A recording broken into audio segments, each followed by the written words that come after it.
precisa sentar e entender, porque o brasileiro não conhece o metaverso. Só que a hora que conhecer e ver, Sim. é isso. E é bem o que o Walter falou. Lá no metaverso você pode ser o que você quiser. Histórias de marketing digital, MBA em marketing digital, metaverso, planejamento, branding no ambiente digital. É tudo isso que você vai ver nesse podcast aqui.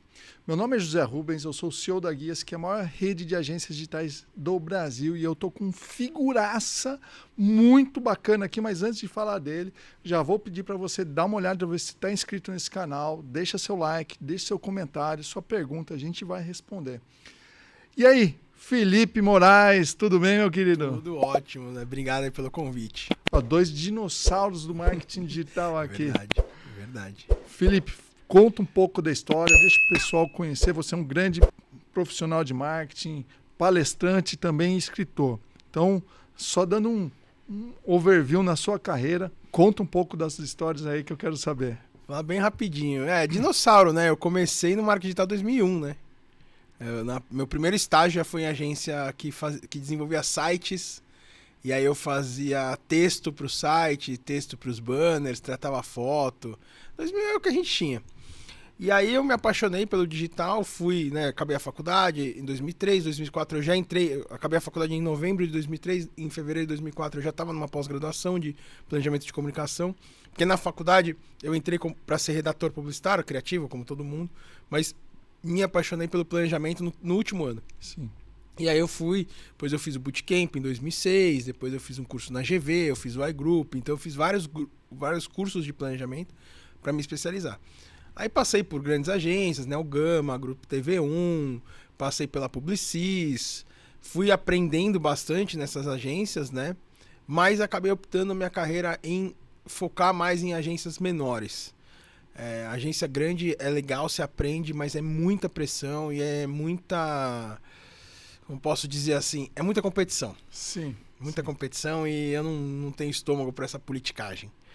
E aí eu fui me dedicando mais a agências de médio porte, né? Então a Brasil, depois a própria Top Deals, que foi a última agência. Sim. Até 2015 eu montar a FM Consultoria. E aí a gente hoje trabalha, tô aí há 8 anos, né? 1º de julho fez 8 anos. Atendendo agências, atendendo clientes diretos. Hoje tem a Maia, que é minha esposa e minha sócia nesse projeto, né? Então tudo que vem de varejo, então e-commerce, vendas online, ela toca. O que vem de brand planejamento eu toco. Sim. E a gente vai desenvolvendo aí. Legal. Felipe, e assim, você falou que é espremido, não só você, todo mundo que trabalha em agência, principalmente nos grandes centros, São Sim. Paulo, que tem grandes contas, então ninguém pega uma grande conta por acaso, pega porque é merecedor, mas depois que você pega, aí que vem o chumbo grosso. Né? E conta um pouco, fala de você lembra de um episódio que você foi espremido até, você falou assim, não aguento mais, eu preciso mudar disso. Ah, sim. Na verdade, nada é por acaso, né? Eu fui demitido até, mas graças a Deus, que foi da TV1. A TV1, baita agência, eu tinha um chefe lá, Maurício Moreira, um dos caras mais sensacionais que eu trabalhei, então não tenho o que falar da agência. Mas a gente participou de uma concorrência, na verdade eu participei de uma concorrência da Caixa pela Casa Nova, que era outra agência, que foi uma concorrência bem pesada. Aquela concorrência assim de sábado e domingo você trabalhar. Isso era 2009. A concorrência começou em 2009 acabou em 2010. Foram 6 meses de concorrência. E assim, a gente tinha que. Eu tive que ir para várias cidades do interior de São Paulo para ver Lan House, 2009, 2010, Nossa. né? Então ver como as pessoas iam na Lan House e tal. Quase fui assaltado em uma. Fui pra uma cidade assim, a hora que eu cheguei, parei o carro, saiu o dono da Lan House e falou: tá vendo aquele carro ali? Eu falei: tô, então ele vai te assaltar, pega o seu carro e vai embora agora. Meu Deus. Fui embora. Liguei pro meu chefe, falei, cara, ele sai daí agora. Eu falei, não. O Araquém Leão, que é um grande amigo também, foi meu chefe, virou um grande amigo. E aí, coincidentemente, a Casa Nova não ganhou a concorrência, porque a Casa Nova é concorrência de governo, então não tem aquele negócio de pontuação. Aí na hora do sorteio, a TV1 ganhou. Sim. E aí, eu tinha um contato na TV1, a pessoa me mandou uma mensagem, falou, pô, a gente tá ampliando aqui, porque a gente acabou de ganhar a conta da Caixa e tal. você quer vir pra cá? Eu falei, cara, eu participei da concorrência. Eu tava na Casa Nova, eu tô na Casa Nova. Ele, pô, Casa Nova quase que ganhou, né? Me levou. Só que o que aconteceu, Zé? A gente tinha por contrato que ter 10 profissionais de planejamento. 5 em São Paulo, 5 em Brasília. Só tinha o Felipe. Então eu saía de São Paulo segunda-feira, 9 da manhã, e ia pra Brasília e voltava de Brasília sexta-feira à noite. Sim. Isso o mês de julho inteiro. A minha filha nasceu em agosto. Meu Deus. Então minha ex-mulher grávida, tive maior apoio do Sérgio Malta, que é o dono da TV1. Ele chegou pra mim, ele soube da história, ele não sabia. Ele chegou pra mim e falou assim, ele sentou do meu lado, demais, ele sentou do meu lado e falou assim, olha, é o seguinte, se acontecer alguma coisa com a sua esposa, ela tiver que ir pro hospital, sua filha nascer antes, você tem autorização pra pegar o voo que você tiver que pegar e voltar. E aqui a gente vai dar todo o suporte. Legal. Então aqui, o que você precisar, você entra em contato com a gente, tem o RH, a gente vai pra sua casa, ele deu todo o suporte. Graças a Deus não aconteceu nada. Não precisa. Então era uma pressão. E uma das coisas, só para colocar, o que você comentou é importante, porque você não é espremido pelo dono da agência, ou é pelo ambiente do cliente que quer o resultado, está colocando uma baita grana e viu, eu quero que se dane quem vai trabalhar. Eram milhões que eles colocavam, não tinha mídia, era só produção, a gente não tinha mídia. Só que a Caixa, tinha um pessoal muito legal na Caixa, o diretor da Caixa, Flávio, não lembro das contas, era um cara espetacular. Só que a Caixa tinha 60 pessoas e eu tinha 60 clientes. Então, não tô mentindo, eu chegava na minha mesa às 9 horas da manhã, eu tinha 60 e-mails de briefings de 60 projetos para entregar naquela semana, sozinho. E aí eu tinha, paralelo a isso, tinha que fazer reunião com o cliente, porque não tinha equipe. Aí começou a chegar uma gerente de projeto, mas chegou o pessoal muito júnior. Então eu era o mais sênior, então eu tinha que fazer reunião com o cliente, tinha que entregar o projeto, tinha que fazer reunião com a equipe e ainda tinha que entrevistar as pessoas para contratar para cá. E Brasília não tinha profissional de planejamento na época. A gente, assim, colocou vaga em tudo que era lugar. Tem poucas agências. Hoje deve ter um pouco mais, mas planejamento digital tinha muito pouco. Então, e não tinha esse negócio de trabalhar híbrido. Se fosse hoje, a gente já conseguiria ter outro lugar. Não, hoje ia ser mais fácil. Lá não tinha esse negócio. E lá, assim, a agência digital tinha 3. Tinha a Clique, na época, que não existe mais. Se eu não me engano, a Artplan tinha também. Tinha uma outra agência grande digital. Então, assim... Na época já tinha guia, você viu? Já tinha guia. Mas a gente não conseguia, porque eu precisava contratar um profissional Sim. para ficar na agência, porque a TV1 montou um escritório, né? Até nisso o Sérgio pensou, ele montou um escritório dentro de um hotel, então a gente ficava no hotel e só descia. Sim. E o hotel a 2 quarteirões da Caixa. Então até nisso ele pensou. Então assim, era insano. Não dava. É lógico que tinha erro, é lógico que a gente tinha coisa que não entregava, é lógico que às vezes tinha uma reunião, todo mundo olhava pra casa e falava, o que é essa reunião? Não, reunião pra entregar isso. Que projeto é esse? Putz, você entrou... Nossa, passou. Aí, assim, 1 hora antes da reunião, você lembrava que tinha que fazer o projeto. E a gente conversava, tal. Sim. Só que, assim, a Caixa tava certa. Ela falava assim, olha, é o seguinte, quando vocês ganharam a conta, vocês assinaram o contrato. Vocês sabiam que tinham que trazer 10 pessoas pra cá. Então, foi, assim, um negócio muito complicado. E aí, aquele negócio, nada é por acaso, né? Na terça-feira, um amigo meu de uma agência chamada Tesla me ligou e falou, cara, eu tô com uma vaga aqui, queria muito você aqui e tal. Eu falei, putz, eu tô na TV1, o salário era quase a mesma coisa, na Tesla um pouquinho, mas sei lá, R$200 a mais, não era tanto absurdo. Eu falei assim, pô, mas eu tô aqui, né, o projeto, eu não quero entregar. Aí no dia seguinte, meu chefe me chamou e falou, cara, não tá rolando, tal. Depois eu venho descobrir, isso também, a agência é fogo. A TV1 abriu mão de uma conta. E aí tinha um profissional de planejamento que estava nessa conta. Para não ser mandado embora, a diretora de atendimento tinha assumido, trouxe o cara para o meu lugar. Sim. Só que tinha 4 vagas para ganhar a mesma coisa que eu. Pois é. Não tinha por que me tirar, tinha 4 vagas. Eu precisava do cara aqui do meu lado. E não tinha essa de, não, você vai ser o chefe, não. Era o Maurício, os 10 gerentes abaixo. Sim. Não tinha ninguém na hierarquia. Sim. E aí eu fui pra Tesla, e foi maravilhoso lá, porque aí eu fui atender Mercedes, que eu já gostava, fiquei apaixonado. Conheci o Daniel Barros, que é um grande amigo até hoje. Só não fez pra Coca-Cola, né? Porque você é um cara apaixonado por Coca-Cola. Eu já trabalhei pra Coca-Cola. Não pra Coca. Ó, não tem Coca aqui, não, é água. Até porque eu tô com um pouquinho de dor de garganta.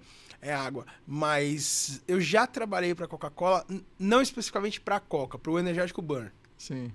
Que foi um case bem legal assim na minha carreira, que eu tava numa agência, e aí o diretor comercial da agência, o gerente de marketing da Coca-Cola tinha sido estagiário do diretor de comercial. Sim.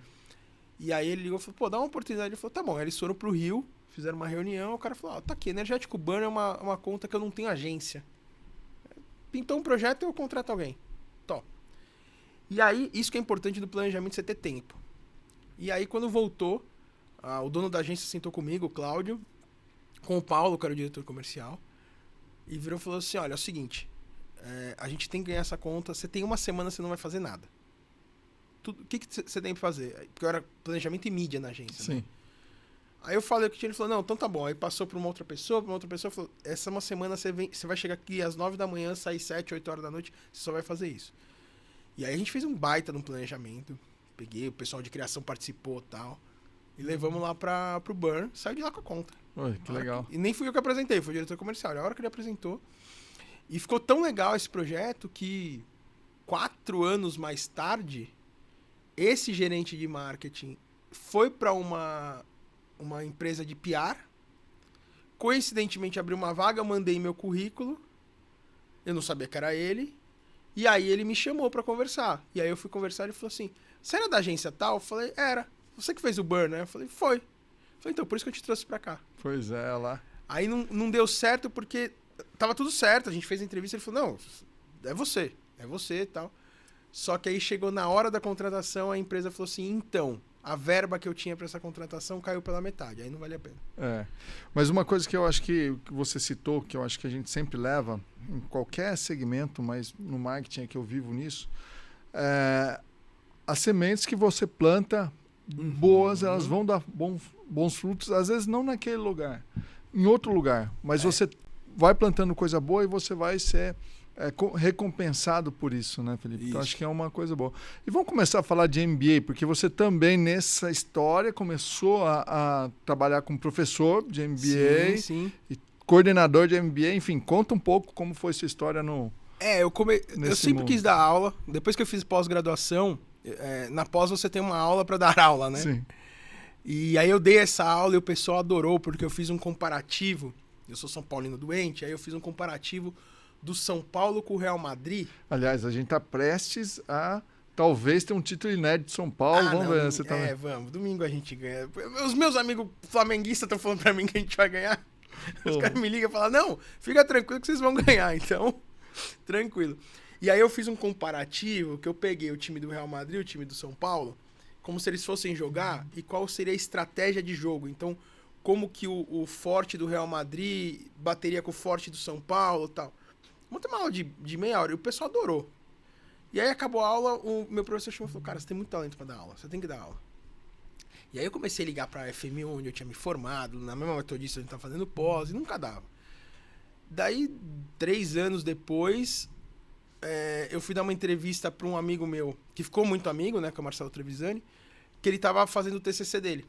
E eu tinha acabado de lançar meu primeiro livro de planejamento. E ele leu, e ele entrou em contato Quantos comigo. livros de planejamento você tem? São 2. Dois. Um que eu lancei em 2009, que é aquele capa vermelha, que não tem mais. Como que chama? Que é Planejamento Estratégico Digital. Sim. E aí, em 2015, uma aluna minha... Não, em 2013, que eu lancei em 2015. Em 2013, uma aluna minha, do MBA lá da Impacta, que eu coordenava, trabalhava na Saraiva. Estão sendo vendidos na Amazon? Algum Esse lugar? vermelho não, esse outro sim. Esse A vermelho gente vai acabou. deixar aqui na descrição Sim. uma série de links para você dar uma olhada nos livros dele. Então... Legal. E aí, assim, né, aqui esse do planejamento, o Marcelo leu, aí ele entrou em contato comigo, ele foi lá na agência, a gente fez amizade, eu dei entrevista lá pro TCC dele e tal. Ele falou assim, cara, me chamaram pra dar aula, você quer dar aula também? Eu falei, quero. E aí colocou a gente num curso desses tava começando o marketing digital, isso em 2008, então esses cursos de um dia. E foi um baita sucesso. Legal. Né? Tudo bem que na época não era tão conhecida, mas a gente conseguiu colocar a Marta Gabriel nesse curso. Poxa, que então, legal. Não, eu lembro assim, tinha gente que viajou 12 horas para fazer o curso. Veio uma turma, 20 pessoas. Que bacana. E aí a aula dela era das 5 às 6. A aula dela foi das 5 às 9. Nossa. Os caras estavam... Imagina, viajar 12 horas, 20 moleque, ninguém dormiu. Ninguém dormiu. É uma bagunça do caramba no ônibus. O curso começou 8 da manhã. Era 8 da noite. 8h30, acabou quase 9 horas. Era 8h30 da noite. Ninguém queria sair da aula dela. Sensacional. E a Marta Gabriel fala pouco, né? Fala pouco. Na verdade, num volume de conhecimento que é difícil acompanhar. Exatamente. Né? Ela fala do... Pessoal doido. E aí disso surgiu a ideia da gente fazer o primeiro MBA de marketing digital em São Paulo, que foi junto com a Faculdade Impacta, que eu tinha o Eurípides, que trabalhou comigo numa agência, e aí ele era professor do Eu tive o prazer de dar aula também. Sim, depois você foi lá no MBA de e-commerce, a gente montou esse, e foi um baita sucesso de cara, assim, a gente, primeira turma, precisava de 25, a gente fechou com 30, e aí a demanda foi tão grande que 2 meses depois a gente abriu a segunda turma com mais 30. Legal. Porque era o primeiro em São Paulo. Depois veio todo mundo. Então. Aí veio, a gente foi evoluindo, aí veio o MBA de e-commerce, que você foi dar aula lá, foi super bacana. Hoje eles juntaram, eu saí em 2018, hoje eles juntaram. Hoje não tem mais os dois, tem o MBA de marketing e tal e e-commerce lá. E aí, assim, a aula sempre foi muito legal. E é o que você falou, você começa a dar aula legal, o pessoal vai te conhecendo. Então, assim, eu fui dar aula na GV. Por quê? Porque, coincidentemente, num curso, eu dei aula pro coordenador da GV. Sim. Aí o cara gostou pra cá. Aí por causa dos livros, então o pessoal da SPM me conheceu por causa dos livros. Aí me chamou na SPM, na GV, na FAP também. E aí, você vai ampliando. Porque hoje você dá aula pra um cara... Aí você fala assim, tá bom, vou dar aula pra ele e tal, legal. É um aluno qualquer, só que daqui a pouco esse cara tá gigante. Sim. Hoje, o meu principal cliente é uma agência de publicidade, que o sócio-diretor que me levou foi meu aluno. Pois é. Olha lá. Então, plantou. Assim, plantou. Vai colher. Plantou. E planta sem interesse. Sem interesse nenhum. E aí que que surge o negócio. Por exemplo, hoje, o gerente de marketing do Banco Pan-Americano foi meu aluno também. E olha que legal, ele era head de mídia da Macan. Ele me ligou um dia e falou, preciso falar com você. Eu falei, não, vamos conversar. Tá rolando uma mudança na minha carreira, eu queria conversar com você pra te ouvir. Eu falei, cara, você é head da Macan, você tá indo pra um banco, o que você quer me ouvir? Não, ele falou, não, eu quero te ouvir. Nunca tive interesse, nunca pedi emprego pra ele. Sim. Nunca, aliás, uma vez tentei tirar ele da Macan pra uma agência, não deu certo. Então, assim, isso que é muito legal, porque eu nunca fiz nada por interesse. Sim. Ontem acabou não dando certo, porque eu consegui um convite para assistir o Ticaracacast ao vivo. Legal. Mas ontem eu ia dar uma entrevista para um TCC. Que interesse que eu tenho? Os caras são de Fortaleza, não tem interesse nenhum. Mas isso é legal, porque você vai plantando, você vai conversando, você vai conhecendo gente nova, você vai desenvolvendo habilidades. Sim. Né? Quarta-feira passada também, uma ex-chefe minha tá fazendo um mestrado na GV. Falou, não, eu queria conversar com você para você dar umas ideias e tal. O nível de debate foi tão legal que ela virou e falou assim, Fê, é o seguinte, eu não tenho como agora há tempo, mas ela vai apresentar a tese agora em novembro ou dezembro. Ela falou assim, apresentando a tese, a gente vai marcar um dia para sentar só para continuar essa conversa. Poxa, que legal, bacana. Então não tem assim... E aí, Felipe, vamos falar de um projeto muito bacana. Então, para quem não sabe, a Guia-se é uma rede de franquias de agências digitais que eu já falei no começo. Às vezes você pegou o corte aqui e nós temos como prioridade investir no conhecimento do nosso franqueado. Para quê? Para que ele entregue a nossa missão, que é gerar felicidade através do negócio pela internet. Ou seja, a gente só deixa o nosso cliente feliz se a gente realmente conseguir colocar as estratégias e todo o conhecimento ali para que ele possa vender mais, lucrar mais e valorizar mais a marca. É o que 90% dos empreendedores querem. Então, para que isso aconteça, a gente precisa investir muito, principalmente no nosso segmento. Uhum. E aí a gente teve a ideia no ano passado de trazer o Felipe para coordenar o nosso MBA interno. A gente não pode falar exatamente que é um MBA porque a gente não dá um certificado, a gente não é uma instituição de ensino certificada para dar, mas a gente dá conteúdo, a gente traz professores, a gente traz um coordenador dessa estatura aqui para estar junto com a gente. Então comenta um pouco sobre esse projeto. Não, foi super legal. O dia que você me convidou, fiquei super feliz, porque é um negócio bacana que é a educação. E a gente vê a falta que isso faz no mercado. Então foi uma iniciativa assim, eu lembro que a gente se falou no telefone, eu tava numa reunião, eu saí para te atender, voltei pra reunião, virei pro meu tio e falei, cara, acabei de ser convidado para um projeto super bacana, porque você não vê isso hoje, né? Eu passei por grandes agências. E detalhe, não custa nada pro franqueado. O franqueado na verdade, não está no contrato, é uma coisa que a gente coloca para que o franqueado possa evoluir a mais, além do nosso conhecimento, e para que a gente possa evoluir também. Não, eu trabalhei em grandes agências, eu tive uma palestra, até hoje, numa grande agência, de conhecimento, de trazer alguma coisa nova, que foi quando eu trabalhei no grupo Full Jazz com a Cristina Carvalho Pinto, que é uma mulher fantástica, e ela tinha essa cultura de dar uma palestra por mês na agência. Que eu acabei entrando no momento que eles estavam muito ruins, a gente não conseguiu reverter as contas e eu saí. Ela conseguiu, ela fazia isso. Você não vê isso, essa iniciativa. Então essa iniciativa, dou os parabéns, porque você não vê isso. Você não vê as grandes agências, as empresas se preocupando. A empresa até um pouco mais, que traz os in-companies. Mas você não vê as agências se preocupando com isso. E a gente está nesse projeto aí desde maio do ano passado, quer dizer, 1 ano e meio, né? Já foram 8 aulas. Sim.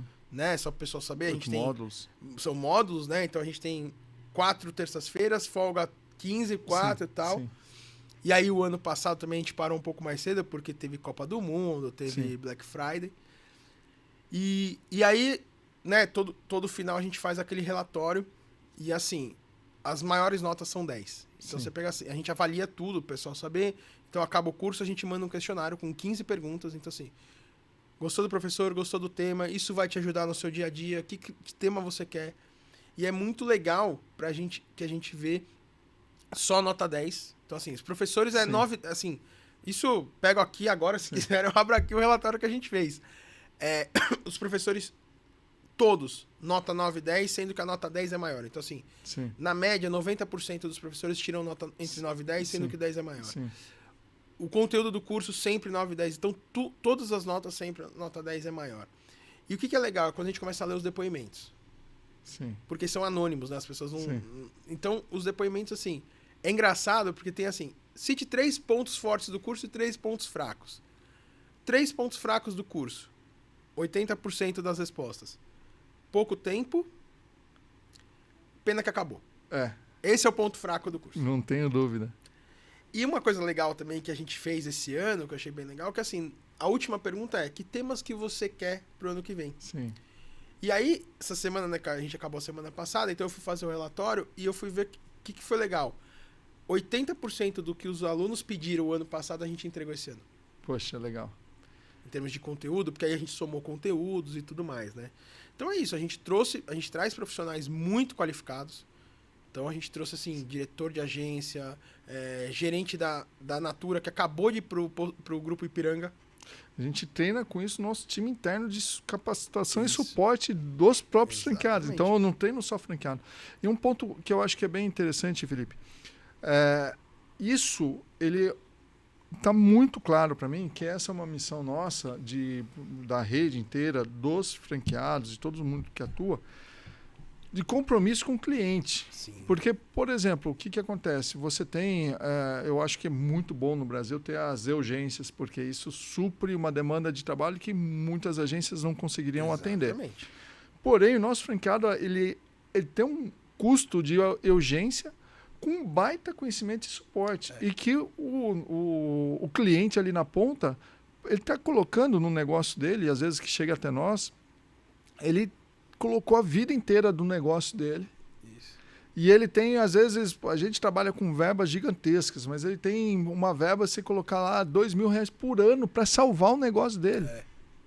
Exato.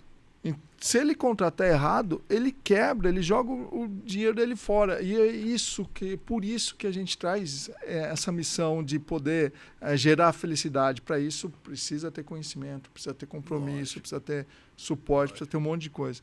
Então, tenho que agradecer de uma maneira muito grande o seu empenho em fazer esse projeto dar certo. Não, e é legal que a gente faz o seguinte, a gente pede para os professores, cara, traz o seu dia a dia. E então, por exemplo, vou dar um exemplo aqui da Keila. A Keila estava na Natura, segunda-feira ela assumiu um cargo de gerência no Grupo Ipiranga, que é um grupo gigantesco, né? Aí eu conversei com a Keila e ela falou, tá bom. O que a Keila fez? A aula começa às 7 horas. A Keila mostrou um case pro pessoal que ela tinha acabado de entregar na Natura às 4 horas da tarde. Sim. Então, quer dizer, 2 horas depois ela tava falando o case. Sim. Então a gente trouxe isso. O Cher, que veio de planejamento, o Cher trouxe... Ele até deu um exercício bacana lá, uma brincadeira que ele fez, mas o Cher trouxe coisas, e como eu trabalho com ele, eu falava, o pessoal falou, pessoal, ele tá falando a verdade. O Cher trouxe assim, por exemplo, teve na terceira aula, ele trouxe um modelo de planejamento. Ele falou assim, isso aqui a gente acabou de apresentar pro cliente. Sim, às 10 horas da manhã ele tinha feito uma reunião de uma prospecção que eu participei com aquele slide. Sim. Ele usou o mesmo slide. Então a gente traz o dia a dia, né? Porque isso que é legal. Aí tem gente, não é o caso do curso, ninguém falou isso, até porque a gente só tem elogio, né? Uma outra crítica, o professor podia fazer mais uma coisa. Sim, normal, sim. normal. Foram... Ninguém é unânime. Sim, foram 8 módulos, foram quase 300 alunos que passaram. Então é difícil agradar todo mundo. Mas o que a gente viu bastante assim? Isso não aconteceu aqui, mas eu já vi em outras instituições. Tá tudo no Google. Eu vejo um vídeo no YouTube. Legal. Só que informação é diferente de conhecimento. Sim. Eu posso agora assistir um vídeo no YouTube falando sobre o ChatGPT. Ok. Como é que eu vou transformar esse conhecimento e aplicar? Por exemplo, na minha aula, eu dividi, né? Era só metaverso, eu dividi. Eu falei, não vou falar de inteligência artificial, que é um assunto que está dominando. E tem essa briga. Eu tive essa preocupação de trazer, porque tá tendo essa briga. O que é o metaverso e inteligência? E aí eu tenho uma conhecida, conheci pelo Twitter e tal, que ela trabalha no Google em Nova York. Então, como eu posto muita coisa no Twitter sobre marketing, ela viu, começou a me seguir, e aí de vez em quando ela manda uns inbox, que legal que você trabalha, pô, olha esse estudo. Aí eu peguei e pedi pra ela, falei assim, Maria, você tem alguma coisa... E ela trabalha no Bard. Ela é responsável pelo Bard. A inteligência artificial do Google. Que é o concorrente do ChatGPT, o principal. Falei, Maria, você tem alguma coisa nova? Ela falou, olha, tem um vídeo aqui interno que a gente usa, que é o nosso guia. Eu vou te mandar, mas assim, pelo amor de Deus, não manda pra ninguém. Então eu falei, não, eu vou tirar insights. E aí eu falei pro pessoal, vocês vão ter um conteúdo exclusivo direto do Google do Bard. E tiveram. Então, nossa terceira aula tem lá 2 slides, que é desse vídeo interno do Google. Ela falou pra ela, até você tem que ter um login com uma senha. Falou, pelo amor de Deus, não mostra isso pra ninguém, isso aqui é um negócio interno. Eu falei, não, vou tirar as informações, é ok. Sim.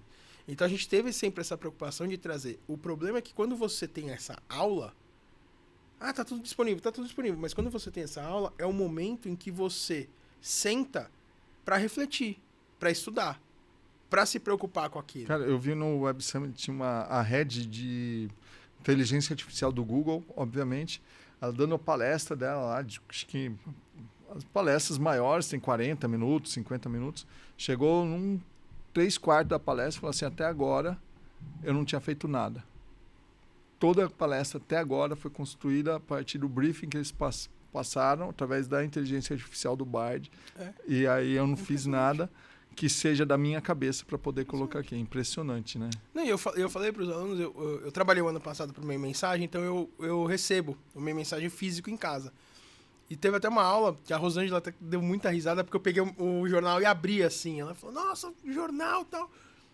Nos últimos 5 meses, o Meio Mensagem, que é o principal jornal do nosso mercado, que é o jornal que todo publicitário tem que ler, como o Mundo do Marketing também, o próprio Mark, e o Ad News, para mim, são esses os principais, tem de 2 a 3 matérias sobre inteligência artificial. A matéria dessa semana, qual que é? O pessoal de criação das agências, das grandes agências, Almap, Macan, África, preocupados com a inteligência artificial tirar o trabalho deles. Eu tenho um amigo, o Rodrigo, trabalhei com ele o ano passado, e a gente não faz mais a parceria, mas continua grandes amigos. Ele foi no lançamento desse livro aqui, que a gente vai falar daqui a pouco, ele foi, e aí acabou o lançamento, 10 horas da noite, no shopping, ele falou, vamos jantar. Aí fui eu, ele, a Maia, mais uma amiga da Maia jantar. Ele falou assim, cara, você tá usando o ChatGPT? Isso foi em março. Eu falei, putz, Rodo, eu nem consegui sentar pra ver ainda, não tá dando tempo. Ele falou, deixa eu te falar uma coisa. Eu participei de 5 concorrências a semana passada. Eu fiz as 5 com o ChatGPT em um dia. Poxa, um ponto muito importante até, na Guia-se a gente tem em torno de 20 a 30% do nosso treinamento do nosso franqueado baseado em inteligência artificial. É. Como utilizar. E aí, falando para quem tem medo da inteligência artificial para poder perder emprego, eu tenho inclusive no podcast de transformação digital da ABF, Associação Brasileira de Franchising, onde eu coloquei lá uma opinião minha. Não é que a inteligência vai tirar o emprego desse pessoal, mas vai tirar o emprego de quem não sabe usar inteligência artificial. Exatamente, é isso mesmo. Vai reduzir? Vai, mas, por exemplo, se você tiver conhecimento de inteligência artificial e, por algum motivo, a sua empresa te demite, esse conhecimento vale uma fortuna ou em outro lugar ou para você mesmo. Exatamente. Então, eu acredito mais no modelo da diminuição mesmo das corporações, que o autoempreendedor, aquele que vai ser o agência, isso é o que vai crescer cada vez mais, porque é exatamente isso. As grandes vão substituir, porque é o maior custo, né? E não é só o maior custo, Felipe. É rotatividade, é o ego, é o dia que você não tá bom para trabalhar. Cara, tem um monte de coisa. Semana passada eu fui jantar com um amigo meu e a gente tava jantando, ele é diretor de uma agência. A gente tava jantando e tal, tocou o telefone. E aí ele falou, vou atender aqui na minha frente, a gente é amigo e tal, beleza. Conversou, deu 5 minutos e ele me contou. Aí desligou. Ele tem um diretor de criação que fica dentro de um cliente X, que o cara chegou pra redatora e falou assim, não entrega hoje, entrega amanhã. Por quê? Porque se entregar hoje vai vir mais job pra gente. Esse cara vai ser substituído. Ele foi demitido na quinta. A gente jantou na terça. Ele foi demitido na quinta-feira. Por que ele foi demitido? Porque aí começaram a descobrir uma série de coisas que ele estava fazendo, como, por exemplo, o cliente marcava uma reunião às 9, ele chegava às 11. Pô, é o cliente que tá marcando. Porque eu não consegui acordar. Porque ontem eu passei mal. Sempre com desculpa. Então, esse tipo de profissional é o profissional que vai perder. Outro profissional que vai perder é o profissional que ele não tem a menor noção do que ele está fazendo. É isso. Tem muito, assim. Contar um case de uma agência que eu trabalhei. Eu posso falar porque a agência não existe mais e obviamente que o cliente não é mais essa agência. Era na S8, eles atendiam a vela de cabelo, né? Shampoo e tal. E aí, o pessoal da rede social fez uma besteira muito gigante, porque eles contrataram uma menina influenciadora e não viram a timeline da menina. Então a menina falou, num mês, toda quarta-feira, de um shampoo para cabelo enrolado diferente. Então imagina assim, eu sou da Mercedes, eu contrato você para falar, você fala hoje da Mercedes, só que quarta-feira que vem você tá falando do Audi, quarta-feira passada você falou da BMW, quarta-feira que vem você vai falar do Jaguar. Foi isso que ela fez. E aí, óbvio que o cliente já estava num nível de estresse. Explodiu. Quando isso acontece, o que acontece com a agência? Aí o planejamento vira pessoa importante. Aí o dono da agência vem da reunião, chama a Adriana Cury, que era a diretora de criação, que é uma mulher fantástica, foi presidente da Macan, diretora da Ogilvy, jurada de Cannes, ganhou Cannes. A Adriana... Assim, resumo da carreira da Adriana, ela foi uma das mulheres, uma das brasileiras a criar a campanha do Dove a Beleza Real. Sim. Só legal. Isso, que é uma campanha global. Chamou a gente na sala e tal, e, ferrou, porque o cliente vai tirar conta, era um FII grande, era um dos maiores clientes. Tá, vamos resolver, beleza. Aí sentei com o pessoal de redação, de social media, né, que é o que a gente fazia. 3 meninas. Elas estavam 4 anos na conta. 3. Sentou eu, a Adriana do lado, falei, bom, meninas, vocês sabem o que aconteceu, tá, beleza? Vamos resolver, tá bom. Qual é o objetivo da vela nas redes sociais? Uma olhou pra cara da outra e falou assim, não sei. A Adriana dava pulos. Vocês estão há 4 anos na conta.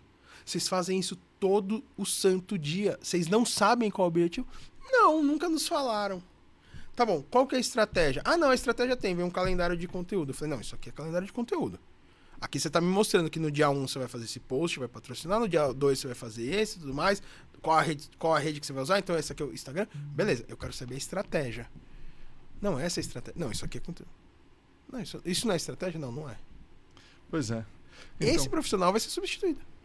E depois não arranja emprego E aí vai reclamar, né? Então acho que esse é um ponto. E aí eu trago, Felipe, uma das coisas que é a qualidade das pessoas. A gente tem na rede, com 13 anos de franquia, a gente está há 26 no mercado. 13 anos de franquia, a gente já viu de tudo. A gente viu aquele cara que não entendia absolutamente nada de marketing digital, mas ele tem os valores que a gente busca.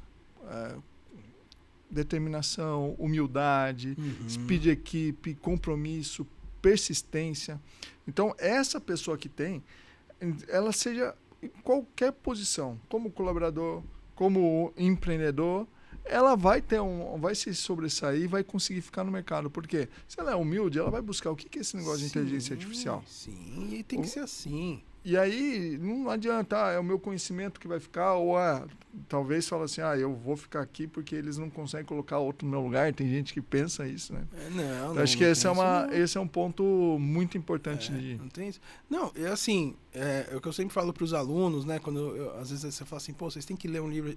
Quando você dá aula em pós, é mais fácil você falar para os alunos, tem que ler um livro, eles vão atrás, eles buscam. Tem uns que já leram e tudo mais. Quando você dá aula em graduação, foi o que eu fiz de 2016 a 2018, é uma molecada que não quer saber de nada. Sim. Né? E aí um dia eu dei um livro pra eles lerem, deu uma baita confusão, aí eu virei e falei assim, tá bom, vocês estão com o celular aí, procura um cara chamado Roberto Chiniachik. Vê quem é. Aí o pessoal, meu pai sabe quem é, o outro, meu pai leu o livro dele, eu falei, então tá bom, deixa eu te falar, sabe como eu conheci o Roberto? Dando aula pra ele. Então um cara do tamanho dele, dono de uma das maiores editoras do país, um cara que só com um livro dele ganhou mais de 10 milhões de reais, que é o Problema Zoba. Ele tem 30 livros, só com um ele ganhou 10 milhões. Num sábado, das 2 da tarde às 6, ele estava numa sala de aula assistindo aula. Por quê? Porque ele queria saber sobre marketing digital. Sim. E é o cara que eu não sabia que era ele. Ele estava lá, ele perguntou, a gente conversou. Depois da aula que ele veio me dar o cartão e a gente começou a conversar e ficou muito amigo. É um cara... Ainda bem que não falou antes da aula, né? Muito legal quando você descobre Nossa, depois. Não. Né? Quando ele me deu o cartão que eu olhei assim, ele virou pra mim e falou, sou eu mesmo. Eu falei, não, e foi engraçado porque ele só falou pra mim que era ele. Porque o curso era sexta-feira e sábado o dia inteiro. Então, sexta de manhã era um professor, à tarde, né? E eu fui o último professor. E no sábado de manhã, o Trevisani, ele me ligou e falou assim, cara, tem um japonês lá que você vai adorar. É o tipo do aluno que você gosta. O cara pergunta pra caramba, o cara te põe na parede. Já vai preparado, que o cara tem umas perguntas legais. Só que ele não falou que era. E o Trevisani também não sabia. Porque depois eu liguei pro Trevisani e falei, cara, sabe quem era aquele japonês? Ele falou, não. Eu falei, Roberto Chiniachik. Para. Eu falei, cara, eu falei com o cara. O cara me deu o cartão dele, eu vou essa semana na editora dele. Ele não sabia também. Aí eu falo, e esse cara, depois a gente conversando, o network dele publicitário é o melhor possível. Então é assim, outro dia estava conversando e falou assim, nossa, você sabia que o Oliveto tá em São Paulo? Eu vou jantar com ele. Porque o Nizam outro dia... Então ele fala com a Nata. Então um cara que ele quer saber de marketing digital, ele podia passar a mão no telefone, ligar para um... Contratar alguém lá. Contratar alguém, pegar algum... Não, ele tava lá. E aí também no meio dessa, teve uma matéria que eu até mandei, eu imprimi assim e colei na lousa, né? Que o João Paulo Leman, né? Sim.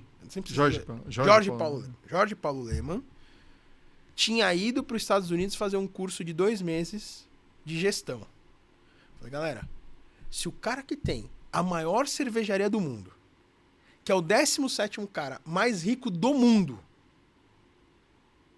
tá indo para os Estados Unidos fazer um curso de gestão aos 72 anos... Vocês vêm falar para mim... Teve uma vez eu fui convidado para dar uma palestra numa faculdade de administração. Não vou falar o nome da faculdade, mas o pessoal do 4º ano, professor cheio de orgulho e tal, vamos trazer. Daí no meio ali, fui falar de administração, falei do Jorge Paulo Leman, orçamento baseado. Eu falei assim, quem conhece o Jorge Paulo Leman? 4º ano de administração. Ninguém levantou a mão. Assim, se você tiver o mínimo, hoje no Brasil, eu digo até o seguinte, se você for mediano, você já está bom. Você já está bom. Porque nem mediano o pessoal não tem vontade de fazer nada. Eu fui também, o ex-marido da melhor amiga da minha mulher, ele dava aula também na faculdade. Ex-marido da melhor amiga da minha mulher. Né? A Bruna, a melhor amiga da Maia, ela era casada com o Juliano. O Juliano dava aula numa das maiores universidades do país. É uma universidade mais classe CD, Sim. só que tinha na sala dele 80 alunos. Sim. Também, faltava um mês para eles se formarem. Ou seja, era o 4º ano final já. Eles iam apresentar o TCC 15, 20 dias depois dessa palestra. E o Juliano falou assim pra mim, ele falou, olha, dá porrada. Dá porrada. Tinha 70 pessoas na sala de aula. Eu comecei a palestra assim, quem aqui sabe o que é o meio mensagem? Um aluno levantou a mão. Eu virei pra ele e falei assim, olha, é o seguinte, pessoal, o que vocês fizeram agora é como se eu tivesse num curso de jornalismo e perguntasse, quem sabe o que é a Folha ou o Estadão e só um aluno tivesse levantado a mão. Vocês não sabem o que é... Não. Eu falei, onde vocês vivem? E isso foi em 2018. Ou seja, já tinha site, já tinha rede social, já tinha tudo no meio mensagem. É só entrar no site. É só entrar na rede social. O meio mensagem já tinha até podcast. É isso, não tá interessado. E é isso que eu vejo. E aí, só retomando do MBA, o que foi muito legal? A gente viu a recorrência. Sim. Então tem alguns franqueados, eu não vou lembrar de cabeça agora, mas alguns franqueados, se eu falar nome também eu vou ser injusto com os outros, que assistiram todas as aulas. E outro, isso reflete tanto no faturamento, cara. Lógico, você pode ter certeza. Se pegar lá com o time, com o Marco, com a Gi, com a Adri, que eles sabem também quem são, se fizer uma pesquisa só com eles, eles vão falar que eles cresceram. Não tem dúvida. Não tem, porque eram alunos, por exemplo, né, a gente começava a aula às 7 e ia das 7 às 9. Então a gente, como professor, e eu como coordenador, a gente entrava 15 para 7. Sim. E era sempre legal, porque tava lá o Marco, né, que todo mundo ama o Marco, né, impressionante. Tal, ele sempre entrava, ele com aquele jeito brincalhão dele, a gente ficava batendo papo. Esses alunos, eles entravam antes. 10 para 7 tava todo mundo lá. Pô, legal.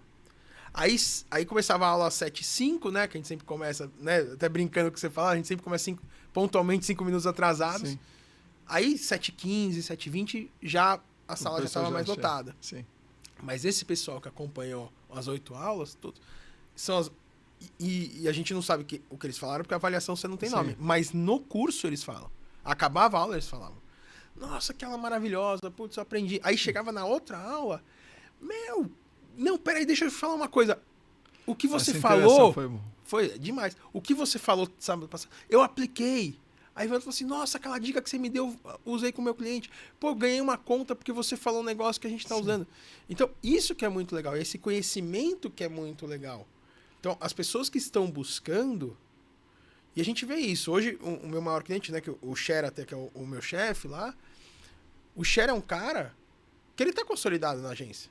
Ele é sócio da agência. Ele está na agência há 12 anos. O dono da agência não vai para cliente se o Cher não for junto. Ele tem tudo para estar acomodado. Sim. No meio das férias dele, ele fez um curso. Pô, que legal. Ele estava na praia, ele tem 2 filhas, casado, tem 2 filhas. Ele na praia. A humildade. Humildade. Felipe, ó, a gente já tá chegando à parte final do nosso podcast. Então a gente precisa falar do seu livro de metaverso. Tá vamos falar um pouco de inteligência artificial. Muito obrigado. Tá aí, autografado. Não sei se vai dar para ver aí. Ó. Pelos dois. Consegui pegar a Maia agora, Chegando de viagem, ela me deu oi e tal. Eu peguei o livro e falei, Maia, pelo amor de Deus. Não é qualquer viagem, Paris, né? Ela tava em Paris, tá? Maia é meu grande orgulho, assim. É uma parceiraça Sim, uma grande profissional. Já palestrou pra gente, já deu aula também. Já.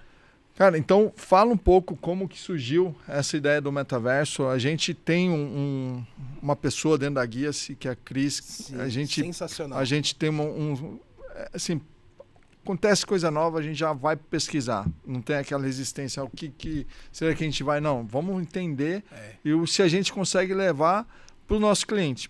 Se a gente não conseguir levar agora para o nosso cliente, pode ser que mais tarde a gente consiga. Então, mas a gente precisa solidificar o conhecimento e começar a crescer a nossa base. E a gente foi correndo, hoje a gente tem plataforma, já realizamos reunião. Aliás, a primeira reunião da Associação Brasileira de Franchising no metaverso foi patrocínio da Guia-se. Assim, a gente fez de uma comissão lá, foi muito, muito bacana. Que legal. Então é isso. Obviamente, a Comissão de Transformação Digital, que tem a buscar esse tipo de inovação. Então, conta um pouco dessa história, como que surgiu a ideia do livro e o que você pôs nesse livro até para o pessoal, não fala, óbvio, tudo. Mas para dar interesse para o pessoal falar, legal, vou clicar aqui no link da descrição e vou comprar. Não, legal. Assim, primeiro falando a Cris, a gente teve algumas conversas, né? Ano passado, realmente, uma menina que conhece muito, super estudiosa. Isso é muito legal. Você vê, assim, a paixão que ela tem, né? Sim. Por isso. O livro surgiu o seguinte, eu gosto muito do Walter Longo, eu sigo o Walter Longo, e um dia ele ia fazer uma palestra sobre o metaverso, isso foi 15 de dezembro de 2021. Ele ia dar uma palestra no D&D, lá em São Paulo, na Berrine. E é do lado da minha casa. Tá, a gente ainda tava naquele pandemia, vai, não vai e tal, então eu estava trabalhando de casa, falei, pô, 10 minutos de casa, palestra gratuita do Walter, né? Eu vou, vai. Eu vou. Eu tô com o livro dele aqui. O máximo que eu vou conseguir é um autógrafo dele. E ok. E o Walter é um cara muito antenado, é um cara que tá muito à nossa frente. Ele é um baita pesquisador, é um cara que estuda muito. E ele trouxe o metaverso assim, eu comecei a olhar e falei, cara, isso não é o futuro, isso é o agora. Não é o futuro isso.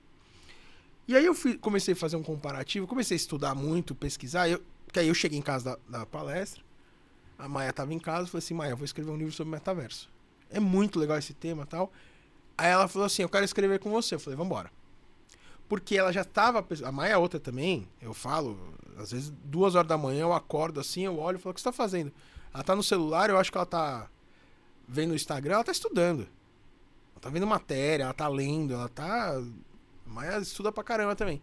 Falou, Fê, eu já tô estudando muito disso na moda. Porque a moda ainda é, Sim. O grande segmento do metaverso. Tanto é que um dos grandes cases, não é tão moda, mas nesse ponto foi do Boticário. Foi do Boticário. Que ele fez através de maquiagem virtual e tal, que foi sensacional. Não, inclusive, a gente tinha que entregar esse livro dia 5 de abril. A gente entregou o livro dia 5 de abril. Só que eu entreguei o livro, liguei pra... Eu esqueci o nome da menina lá, que ela saiu também, agora ela não é mais nossa editora, mas era um amor. Clarice. Liguei pra Clarice e falei, Clarice, o livro tá no seu e-mail, mas eu vou te pedir mais uma semana. Ela falou, por quê? Eu falei, porque isso é um case do Boticário, que eles tinham feito no carnaval. Sim. Tão bacana, mas tão bacana, que a gente precisa colocar esse case no livro. Falou, tá, você me entrega dia 12? Eu falei, dia 12 eu te entrego. Aí eu e a Maia pesquisamos pra caramba, organizamos, chegou no sábado. Então tem o case do Boticário aqui, sensacional. Aí chegamos no sábado, demos um gás, né? iFood, a sorte que tava um final de semana com frio, então isso ajudou pra gente não querer sair de casa. iFood e tal, corremos, escrevemos o capítulo, aí tem umas 3 páginas, acho que desse capítulo, porque a gente pesquisou muito, assim. E aí a gente colocou o case. E aí o livro surge disso, então surge dessa palestra do Walter e também da Maia ter falado, Fê, eu tenho muita coisa de moda. A gente podia criar um capítulo só de moda e eu te ajudo a escrever, eu escrevo de moda, você escreve o resto. Beleza. Ela ajudou bastante em outros materiais, assim. Ela escreveu, ela mandava muita coisa. Então era engraçado porque, assim, em casa, a gente não mora num mega apartamento. Mas eu fico trabalhando na sala e ela tem o escritóriozinho dela. Então era engraçado que eu tava trabalhando, apitava o WhatsApp, era ela mandando o link. Falei, olha essa matéria. Aí eu tava lá escrevendo via Maia, olha essa, porque o carnaval de 2021, Sim. Né, 2022, na verdade, foi só isso. Porque a gente assinou com a editora em janeiro, tinha que entregar em abril. Então, assim, o nosso carnaval, né? Eu tenho uma filha do meu primeiro casamento, ela foi viajar com a mãe. Sim. E o nosso carnaval com a mãe, a gente trabalhou como se fosse normal. Acordava, tipo, 8h30 da manhã e até 6, 7 horas da noite. Sábado, domingo, segunda de carnaval, terça de carnaval e quarta porque era o tempo que a gente tinha, porque os nossos clientes não iam trabalhar, então era o tempo que a gente tinha pra correr. Porque durante o dia é muito difícil, né? A gente sai de casa às 8 horas da manhã, volta... Ontem eu cheguei em casa meia-noite. Saí de casa às 7 horas da manhã, cheguei meia-noite. E, Felipe, antes de começar, eu vou trazer uma frase do Walter Long, que eu já assisti algumas palestras dele sobre metaverso. E aí ele falou o seguinte, se cercar vira hospício, se cobrir vira circo. É isso aí mesmo? É um bando de louco ali dentro que não sabe o que está fazendo em algum momento? Não. Qual que é o meu comparativo? Quando eu comecei a estudar e ver muita coisa, eu vejo o seguinte. É o que você falou, né? A gente é o dinossauro da internet. Como que era... Eu comecei em 2001, você começou um pouco antes. 97. Então, você é porque a primeira geração da internet no Brasil é 96, 97. Sim. A minha, que é 2001, 2002, é a segunda geração. Como que era a gente vender site para o cliente? Eu falei, não precisa. Isso aí é bobeira. Isso aí é coisa de molecada. Depois a gente veio com o blog. Blog é coisa de molecada. Tudo era coisa de molecada. Só que começou a estourar. Né? Aí você falava assim, vamos fazer um e-commerce. Aí tinha gente que virava pra você e falava assim, e-commerce. Falar um case aqui, né? Minha irmã foi a primeira funcionária da Dafit no Brasil. Ela falava que o pessoal chegava na reunião nas grandes empresas de sapato. Mulher não compra sapato online. Cara, vocês vão dar um tiro no pé. Estão errado. E aí uma vez eu assisti uma palestra do ex-diretor de marketing lá, que ele falou o seguinte, que ele chegou na Arezzo, e a Arezzo falou assim, eu sou Arezzo, eu não tenho e-commerce, eu não vou ter. Por que você vai vender sapato online? Olha o que é a Dafit. A Dafit em 4 meses estava vendendo 1.500 sapatos por dia. 4 meses de operação. Hoje deve estar absurdo. Então eu vejo esse comparativo. O que a gente traz aqui no livro é uma metodologia que a gente começou a desenvolver entendendo como trazer para o metaverso. Então isso hoje a gente tem algumas iniciativas. É que ainda o pessoal está com muito medo. Sim. Então a gente recebe demanda, a gente apresenta a demanda para o cliente, a gente apresenta o passo a passo. Então, olha, esse é o planejamento. Então a gente se preocupa muito como planejar. Então, qual é o seu objetivo? Qual é a estratégia? Qual é o seu público? O que o público vai fazer lá? Quais são os pilares de marca que você vai defender ali? E como interagir? Então, no livro, a gente traz tudo isso. E a gente traz cases interessantes. Mas, como o metaverso é uma coisa nova, e é o que a gente estava falando, tem muita gente que não está muito afim de trabalhar, que faz aquele coisa assim, é o postzinho no Instagram e acabou. Então, a gente vê muita gente falando coisa errada porque não tem conhecimento. Sim. E, Felipe, trazer uma pauta, até porque eu vivi isso, você pode até me corrigir se eu estiver errado. Quando o cara fala assim, metaverso, dá um medo no cara. E aí, por quê? Porque ele acha que o metaverso ele é um lugar específico. Na verdade, é a mesma coisa que você falar, eu estou no metaverso, a mesma coisa que você falar na internet. Tá, você está na internet em qual aplicativo? Eu estou no Instagram, beleza. Dentro do metaverso tem as plataformas de metaverso. Então, quando você fala assim, não tem um metaverso. Tem várias plataformas que você pode trabalhar de maneiras diferentes para que você possa fazer sua marca valorizar e vender mais. Mais ou menos assim, eu tenho um produto, o meu produto vende mais no Instagram, beleza. Não é por isso que o Facebook deixa de funcionar. Não, são plataformas. Eu anuncio no Google Ads, então não vou ter no Instagram. Não, você pode ter mais no Instagram, porque vende mais no Instagram, mas você pode investir um pouco ali, porque pode acontecer. No metaverso, são as plataformas que você vai fazer o estudo, entender como que isso funciona para você, para sua marca. É isso? É isso. Teve um insight, agora eu estava lembrando, teve um insight também para o livro. A gente começou a escrever em 2021, sei lá, dezembro, acho que foi agosto, setembro.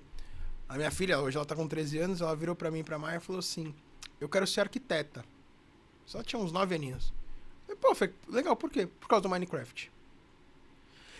Isso me dá um insight que não é só minha filha, porque quando eu conto essa história, eu ouço outras. Minha filha também. Então, o metaverso, às vezes... vai ter um monte de arquiteto. Aí começa, arquiteto, aí eu quero ser designer de moda porque eu crio pro avatar, eu crio roupa pro avatar. Sim. Então você começa a ouvir um monte. Né? E é isso, a tecnologia vai trazer novas profissões. Você sim vai ter um arquiteto pro metaverso.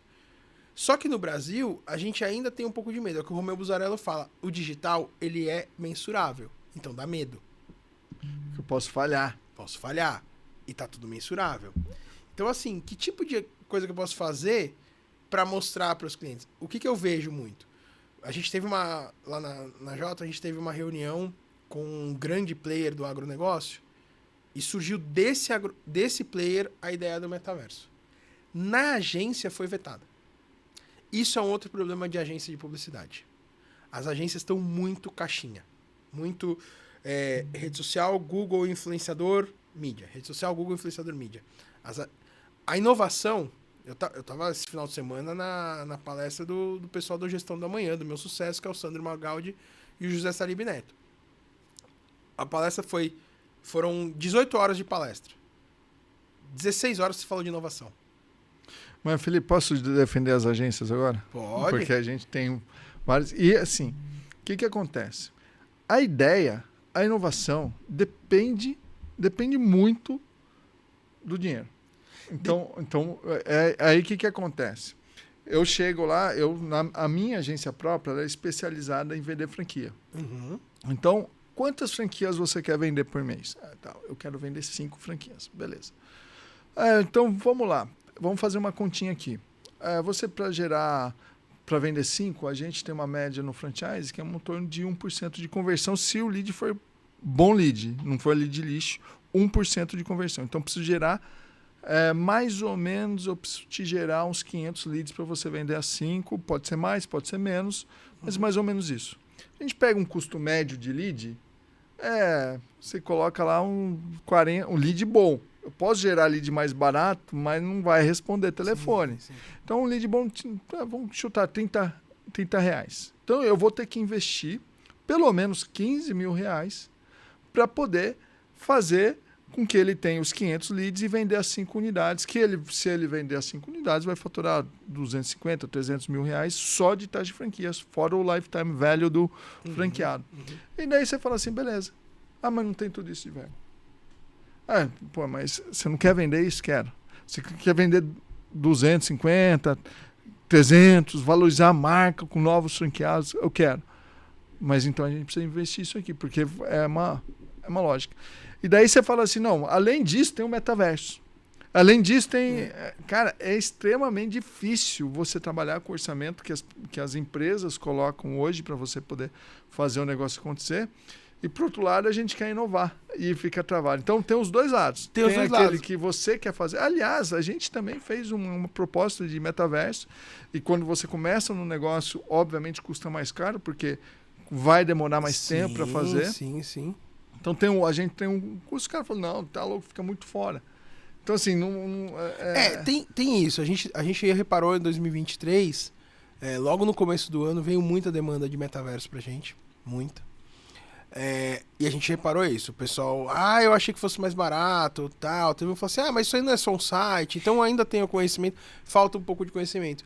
Mas a gente conversou muito isso, eu até bati um papo com o Sandro e com o Salib, quando eu falei assim, eu acho que as agências estão com medo de inovar. Não é só por causa do cliente. Por exemplo, nesse caso, o cliente tinha a verba. Ele passou a verba pra gente e ele já tinha uma verba que ele falou assim, olha, isso eu acho que a gente vai gastar no metaverso. Foi um pouquinho mais caro, nada absurdo. Aí no final o cliente falou assim, não, a gente tá no momento de venda, porque, né, você é um agronegócio, tá assim e tal.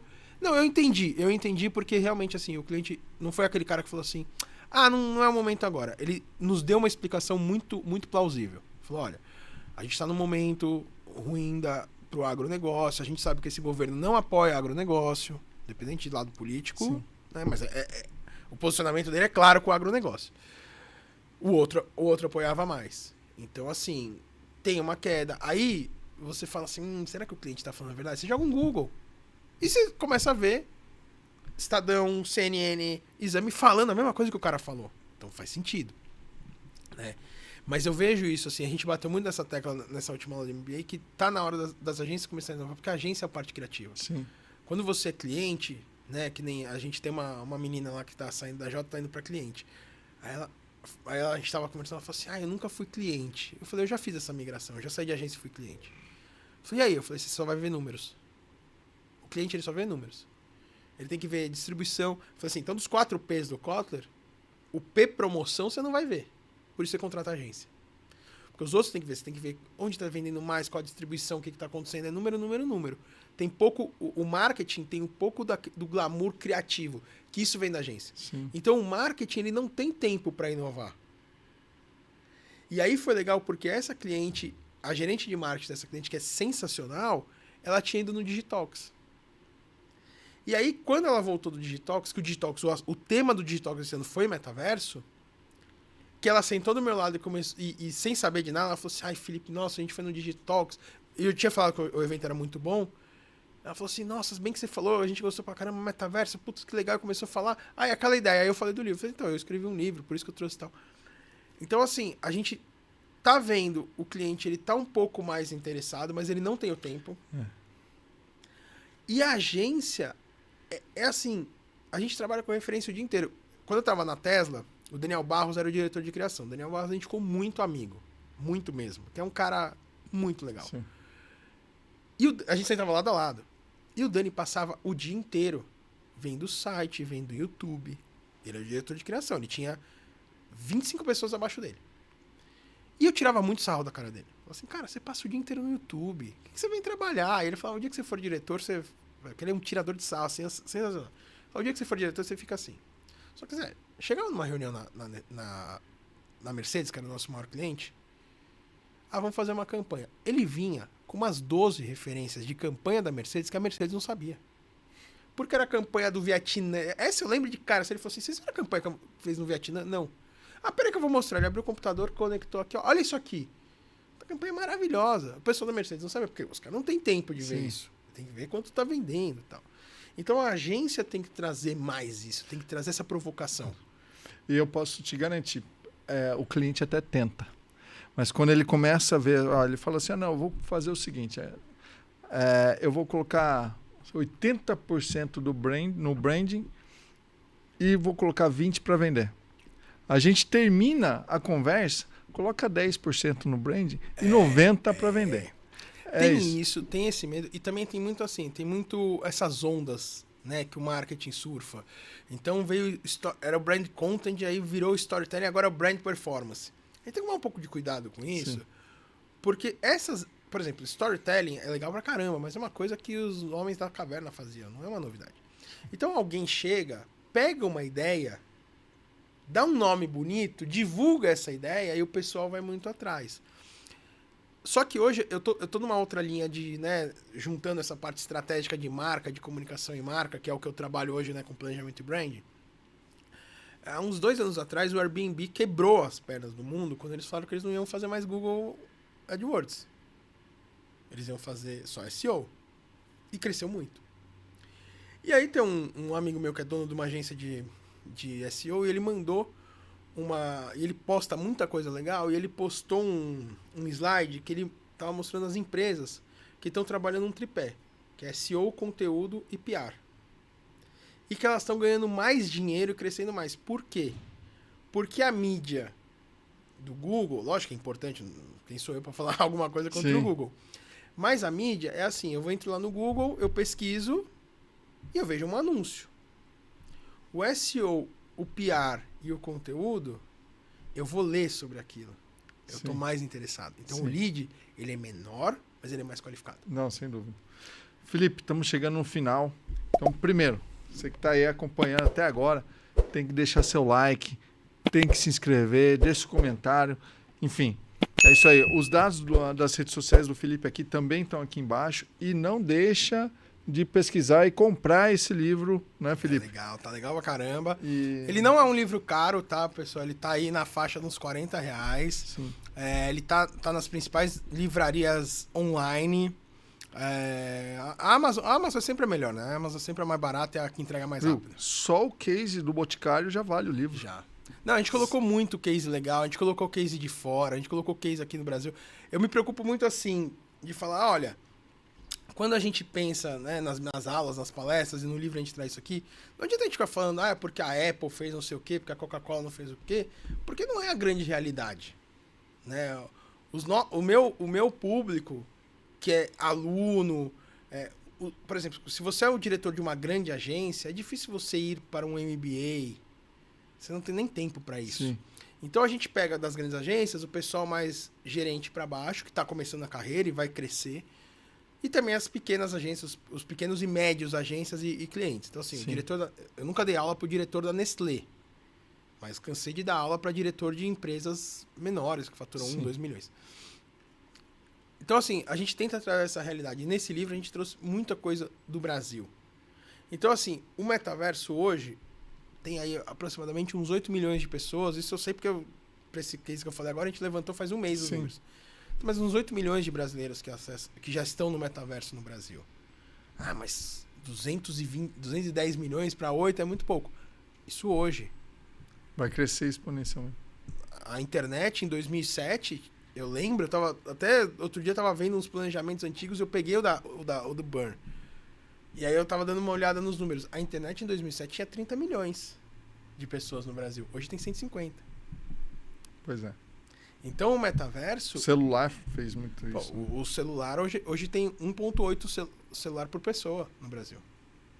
A gente tem 260 milhões de smartphones ativos no Brasil para 210 milhões de pessoas. Só que são 150 milhões de pessoas que têm celular, né? Porque tem criança, tem gente classe E que não considera, não pode ter um celular. Então, a gente vai ver um crescimento muito forte do metaverso.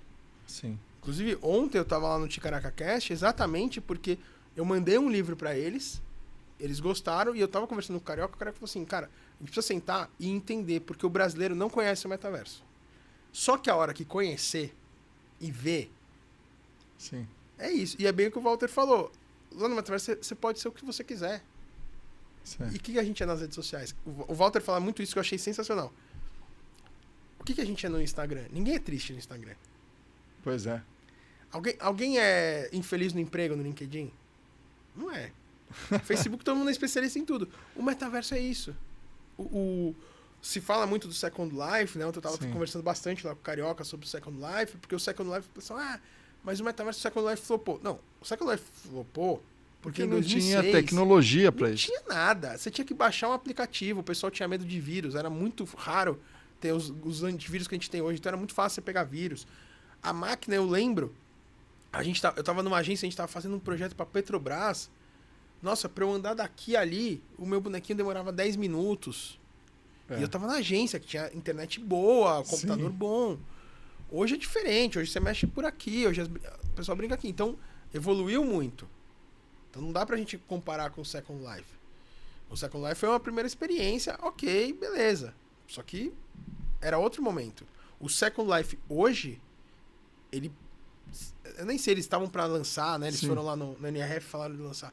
Ele seria hoje uma das principais plataformas. Porque o pessoal já tem essa lembrança de marca e tudo mais.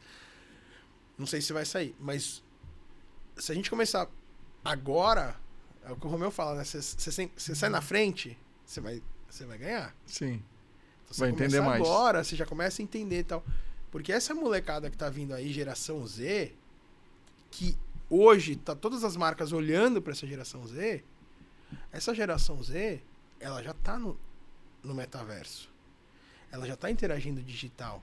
Sim. É a geração que nasceu em 2010, ou seja, quando essa geração nasceu, de tudo que a gente tem hoje disponível, só o WhatsApp que não existia. Pois é. Então é uma geração que já vem com tudo. É a geração que os pais educaram com galinha pintadinha.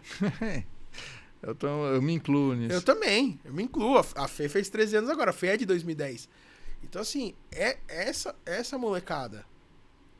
Por exemplo, eu fui estudar com a minha filha pra prova. Livro? Eu não compro mais livro pra ela, é tudo e-book. É. Na escola dela é obrigado a ter um notebook. Sim. Ela é tudo digital. Legal. Felipe, muito obrigado mesmo. Obrigado. Então, ó, se inscreve, deixa seu like, comenta, dá uma olhada nas redes sociais do Felipe e compra o livro. Abraço, meu querido. Obrigado. Valeu. Obrigado, Zé. Abraço.